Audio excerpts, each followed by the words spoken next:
مساء الخير، عاملين ايه؟ يا رب تكونوا بخير. خلاص كده بسم الله ما شاء الله عملنا الصلصه. خلاص كده بقت جاهزه، ديت اللي احنا عملناها مع بعض في اللايف. شايفين السمك بتاعها؟ احنا كنا مالين الحله بسم الله ما شاء الله لحد هنا اهو. يعني بالظبط قسرة النص. نسيبها على البوتاجاز. انا قبل ما اروح الشغل شغلت عليها البوتاجاز، ولما جيت من الشغل النهارده برضو ايه شغلت عليها البوتاجاز وكملت سواها لحد ما شاء الله بقت النص.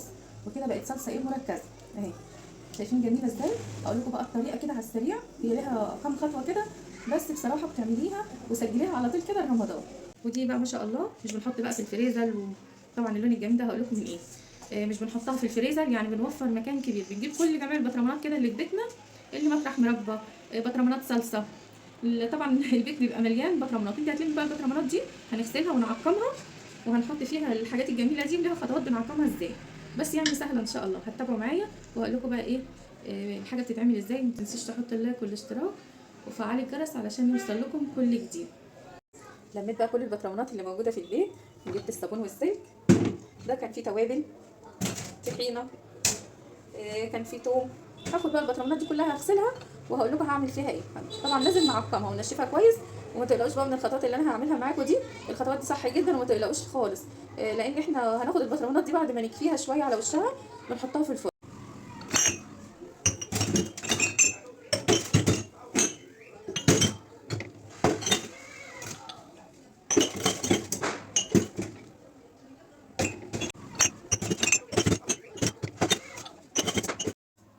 خلاص كده اهي الصلصه بردت خالص، وعقمنا البطرمانات في الفرن لمده 10 دقايق. بعد ما غسلناهم وصفيناهم كويس حطيناهم في صينيه. هات الصينيه كده يا ملك اهو. حطيتهم كده في الفرن 10 دقايق بس، سبتهم لما يبردوا. خلاص كده البطرمانات اتعقمت وهنعبي الصلصه. اقول لكم بقى في البدايه عملنا ايه على السريع. جبنا الطماطم غسلناها كويس وقطعناها. قطعنا مع القفص طماطم هو حوالي 30 كيلو. قطعنا معاه حبتين من البنجر.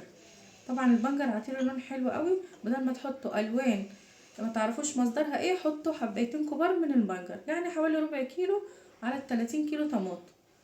ولو انتوا هتعملوا مثلا 10 كيلو وحبايه صغيره.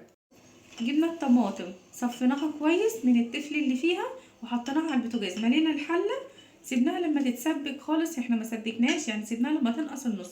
زي ما انتوا شايفين شكلها من المنظر ده بقت ما شاء الله تقيله. هنعبيها في البطرمانات. دي المرحله اللي بعد كده، بعد ما اقفلها كويس اهو. الاول بسم الله، بسم الله الرحمن الرحيم. ما تمنوش البطرمان قوي. خلاص كده بعد ما عبيتها في البطرمان، البطرمانات طبعا مغسوله كويس ومتعقمه، وغسلنا الغطيان بسم الله اهي. كده بقت جاهزه معايا. بعد ما اعمل الكميه كلها بنفس الطريقه دي هحط كل البطرمانات، هرصصها هنا وهملى ميه لحد ما اغطي البطرمانات واسيبها تاخد غلوتين 2 بس على البوتاجاز. بعد كده هطلعهم اول ما الميه تبرد واسيبهم على الرخامه لحد ما تفضل بقى كله يطقطق كده. ده كده تسمعي كده ان هو كده ايه، مفتاح الامان زي ما بيقولوا، عشان الحاجه ما يخرجش منها هواء. بيعمل انتفاخ كده بسيط. الا بقى لما انت تفتحيها بالعافيه بالسكينه، زي ما بتجيبوا بطرمانات ومش بتعرفوا تفتحوها طبعا. فهو طبعا لما انتوا بتتكوا عليها وبتحطوها هنا في الميه وتاخد غلوتين، الميه المغليه دي بتتك على الغطيان دي قوي فبتقفلها كويس. جربوا الطريقه دي تعجبكم قوي. خلاص كده ما شاء الله خدوا غلوتين. ما تقلقوش طبعا ان البطرمان تفرقع ولا اي حاجه. هنطلعهم على الرخامه اول ما الميه تبرد شويه. هما غلوتين 2 بس بعد ما الميه تغلي. بعد ما تبرد خالص هنسيبها يوم كامل بره، وبعد كده احطها ايه في اخر رف في التلاجة. احنا في شتا ممكن نسيبها ايه بره التلاجة. خلاص كده بسم الله ما شاء الله البطرمانات كده جاهزه. هحطها بقى في ايه في التلاجة، بس مش في الفريزر.